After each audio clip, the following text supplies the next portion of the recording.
Ora viva, cordiais saudações, boa noite. Assalamu alaikum, está a ver o Jornal de Noite da HAC TV. Notas da abertura para este jornal eleva-se para 59 número de óbitos devido ao novo coronavírus, com registro nas últimas 24 horas de mais uma morte. Trata-se de um cidadão de 64 anos de idade que havia dado entrada no dia 27 do mês em curso numa das unidades sanitárias da cidade de Maputo. Segundo dados do setor de saúde, nas últimas 24 horas foram registrados 305 casos positivos, de um total de 1.385 testes. O país conta atualmente com um cumulativo de 8.288 casos positivos, sendo 7.993 de transmissão local e 295 importados. São notas da Covid-19. Agora vamos às notícias. 4 pessoas, 2 das quais do sexo feminino, morreram carbonizadas na noite de domingo último no posto administrativo de Anchilo, em Nampula, depois da viatura em que se faziam transportar a ter-se batido frontalmente com o caminhão de transporte de carga. 2 ocupantes do caminhão que seguiam em direção a Nacala contraíram ferimentos graves.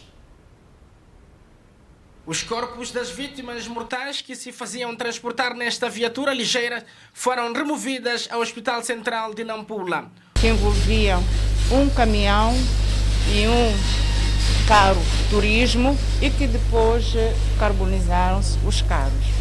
Destes acidentes de viação, nós tivemos 4 óbitos em Chilo, carbonizados, não identificados, encontram-se na casa mortuária. O fato ocorreu por volta das 19h40 do dia 27 de setembro de 2020 e, chegado ao local, concretamente no posto administrativo de Anchilo, devido ao cruzamento irregular da viatura ligeira, estas acabaram embatendo-se e, do fato, as viaturas acabaram se incendiando, onde 4 pessoas perderam a vida carbonizadas e outras 2 obtiveram ferimentos graves devido a este acidente.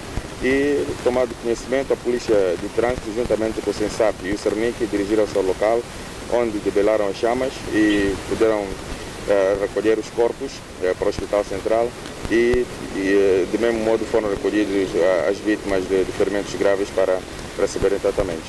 De acordo com testemunhas, as tentativas de salvação foram bastante duras devido à gravidade do acidente que deixou as vítimas irreconhecíveis. Viemos salvar aquele homem com ferida, não sei que partiu perna, levamos para ali no quintal. E outras pessoas se queimaram ali mesmo no carro. Tinham 5 pessoas. E aquele caminhão ali salvaram todas as pessoas, mas com feridas. Eu estava ali em casa, estou a ouvir um empate aqui, foi lá para 19h50. Bem, nós quando saímos para aqui, encontramos esses carros a reter, os 2 carros. Sim. Mas daquilo que vocês conseguiram apurar, o que é que teria motivado o acidente? Ali o motivo não estou a justificar. Como tivemos um pouco prolongado da distância, sair de casa para aqui. Mas quando nós chegamos aqui, conseguimos ver as pessoas mortas a reter ali no carro. Conseguimos tirar uma pessoa para fora, ali estava a sair para fora. Houve algumas comunidades dessa zona que salvou as pessoas que queriam queimar com fogo. Sim, sim. Mas as pessoas foram levadas para onde? As pessoas, os corpos levaram para o hospital. Acidentes de viação são frequentes nesta região. Só este ano, este soma o 4º acidente a acontecer precisamente neste local. Eu fraso Alberto Júnior, HAC TV. Muito obrigado. Jornal da HAC TV, soma e segue. O Instituto Nacional dos Transportes Terrestres, INATER, em Nampula, está preocupado com a falta de respeito pelas regras de trânsito por parte de alguns automobilistas. A delegada provincial daquela instituição aponta o excesso de velocidade, a condução em estado de embriaguez, como algumas das principais causas de sinistralidade rodoviária em Nampula. Então, a única coisa que eu queria dizer neste momento, a população em geral, os automobilistas, os transportadores semicoletivos, os transportadores de longo curso, os transportadores de mercadoria, deviam andar com prudência, porque as pessoas querem correr, querem chegar cedo onde vão. Então, eu quero apelar mais uma vez aos chapeiros, que devem andar com prudência, evitar excesso de velocidade e levarem as suas viaturas aos mecânicos para verem o estado mecânico das viaturas, levarem as viaturas ao centro de inspeção para fazerem a inspeção. Nós, como Inater, estamos sempre na estrada a fazer a fiscalização, a apelar aos transportadores para evitar o excesso de velocidade. Então, para além dos transportadores, a população também devem saber como atravessar a estrada, evitar bebedeiras, estado de embriaguez. Mais de 540 pessoas foram conduzidas às celas em diferentes unidades policiais da província de Nampula ao longo da semana passada pelo seu alegado envolvimento em atos criminais traduzidas em assaltos e desrespeito pelo decreto presidencial que estabelece estado, aliás, a situação de calamidade pública no país. O facto foi confirmado por Zacarias Nakuto, porta-voz da Polícia da República de Moçambique em Nampula, no habitual encontro com os profissionais de comunicação social. Quanto à incursão dos criminosos a nível da nossa província, a Polícia da República de Moçambique, aqui na província de Nampula, deteve e neutralizou 541 cidadãos. Destes, um estava envolvido no caso criminal registrado durante a semana e fiz referência, e os restantes nas diversas operações levadas a cabo pela Força. De referir que desse número, 457 estiveram envolvidos nos casos de prevenção ao Covid-19 e os restantes foram encaminhados às nossas unidades por suspeita de cometimento de crime e também por pertencerem a quadrilhas que cometem crimes a nível da nossa província. A semana passada foi menos sangrenta nas estradas de Nampula, com apenas um caso de acidente mortal. Quanto aos acidentes de viação, a Polícia da República de Moçambique registrou um acidente que teve como consequência um óbito e tiveram também o registro de 2 feridos graves em consequência deste acidente, que tratou-se de um atropelamento causado pela má travessia do peão associado ao excesso de velocidade por parte do automobilista e acabou, portanto, atropelado nesse cidadão que perdeu a vida em consequência deste acidente. Nakuto apela à observância rigorosa das medidas de prevenção contra a Covid-19. Magistrados judiciais do Ministério Público estão a ser capacitados em matérias sobre tanto litigação estratégica no quadro do projeto Uso Responsável da Terra e dos Recursos Naturais implementado pelo Centro de Formação Jurídica e Judiciária em parceria com o Centro de Aprendizagem e Capacitação da Sociedade Civil. Pretende, com a formação que teve início esta segunda-feira, fortalecer as capacidades institucionais e individuais dos órgãos do sistema da administração da justiça e outros intervenientes relevantes para a promoção e defesa dos direitos das comunidades locais sobre o acesso à terra e recursos naturais. O primeiro ponto é referente à ligação do topo e a base, quer dizer, o sistema da administração da justiça. E o segundo, em relação às preocupações das comunidades, porque nem sempre os conflitos que surgem decorrente da exploração de recursos naturais ou ocupação de terras têm sido provocados apenas por comunidades. Temos, sim, alguns problemas inerentes à primazia das leis que nós temos no país. A lei de terras, a lei de minas, a lei de petróleo e gás. Essas leis, em algum momento, podem trazer problemas às próprias comunidades.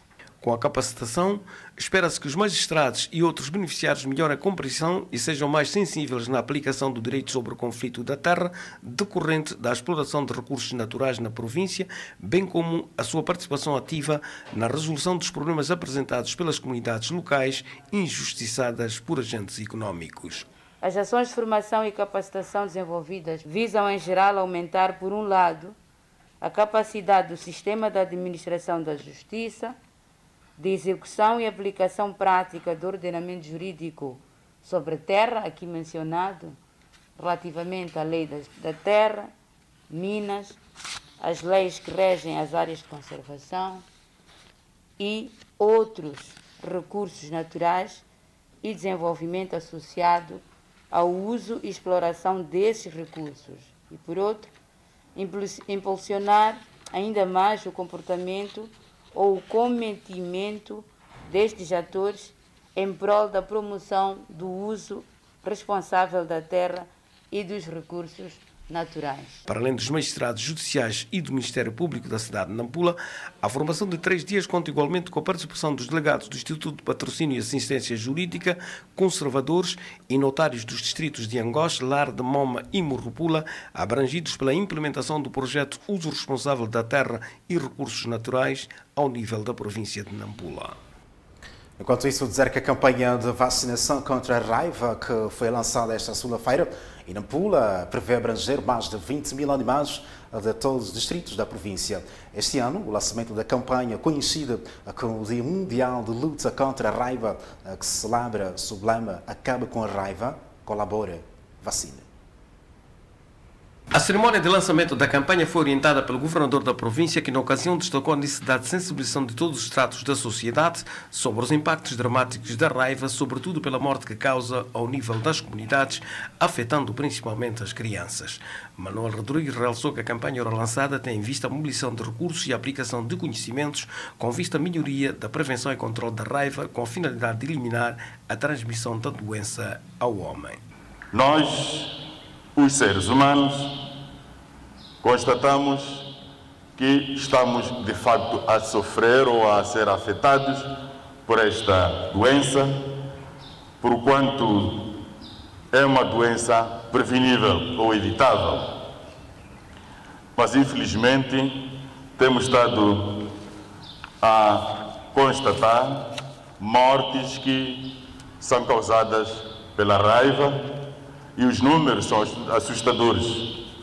No nosso país, estima-se que a raiva mata em média 100 pessoas todos os anos.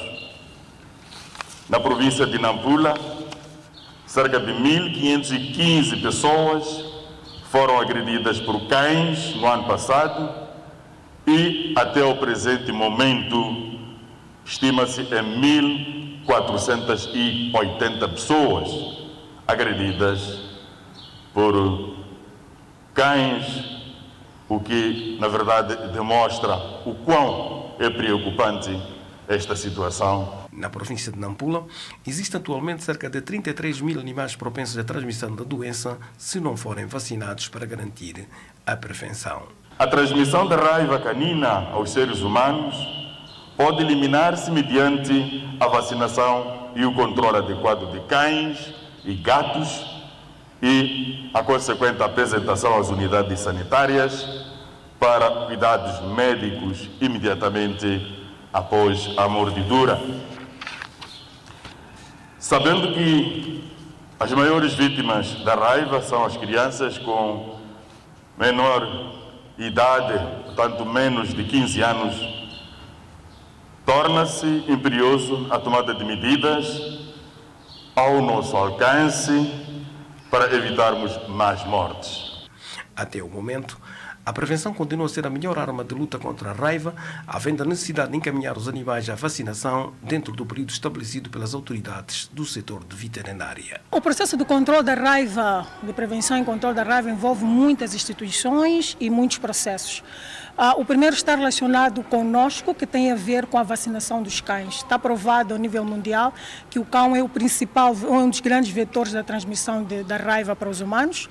Daí a necessidade de nós, como setor de pecuária, controlar e vacinar os cães. Essa é uma responsabilidade nossa e cabe a nós garantir que todos os animais estejam vacinados.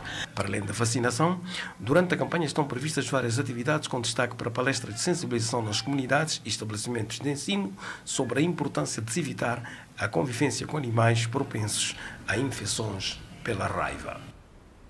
Mais de 200 crianças residentes na unidade comunal de Tareni A, bairro de Natquir, na cidade de Nampula, que vivem em situação de vulnerabilidade, beneficiaram domingo último de um almoço de confraternização alusivo às celebrações do Eid al-Fitr e Al-Duha. Os petizes receberam igualmente artigos diversos de roupa usada. A solidariedade foi promovida pela madraça feminina e orfanato Númina, baseada na cidade de Nampula. O gesto simboliza o amor ao próximo. Aliás, até porque a oferta constitui uma das principais recomendações plasmadas nos 5 pilares do Islã. Esse tipo de evento, esse tipo de almoço, não só vai trazer ou vai servir como um chamariz para as crianças, mas também vai impulsionar para a sociedade em geral conhecer o que é isso de madraça, afinal, uma vez que nós estamos a incluir madraça, que são ensinamentos islâmicos, mas também não deixamos atrás aquilo que é ensinamento geral, porque temos o objetivo aqui de formar miúdas, que são as mulheres, na área da saúde, saber fazer, não é? Áreas técnicas, na área técnica, que vamos ensinar aqui corte e costura, culinária, muita coisa. É uma escola, ou será uma escola muito grande. A esposa do governador de Nampula, que testemunhou o ato, começou por congratular a iniciativa e depois deixou algumas recomendações.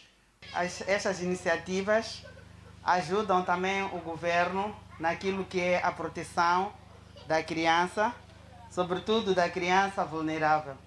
Como sabemos, nós temos muitas crianças vulneráveis, temos muitos parceiros que têm trabalhado em prol dessas crianças e continuamos abertos para que mais apoios cheguem e que mais crianças sejam acolhidas, de modo a que nos próximos anos possamos ver estas crianças com um futuro promissor, mas também dizer às nossas crianças que é necessário que elas aproveitem desta oportunidade que lhes é dada de estarem num centro, de estarem acomodadas, de estarem a ser cuidadas com pessoas de boa fé. Para além das esposas do presidente da Assembleia Provincial e do Conselho Autárquico de Nampula, a cerimônia contou com a presença de alguns deputados da Assembleia da República. Fizemos o Jornal da Noite, votos de uma ótima recepção. A nossa programação. Somos a HAC TV, a tela da verdade. Boa noite. Assalamu alaikum. Até a próxima. Inshallah.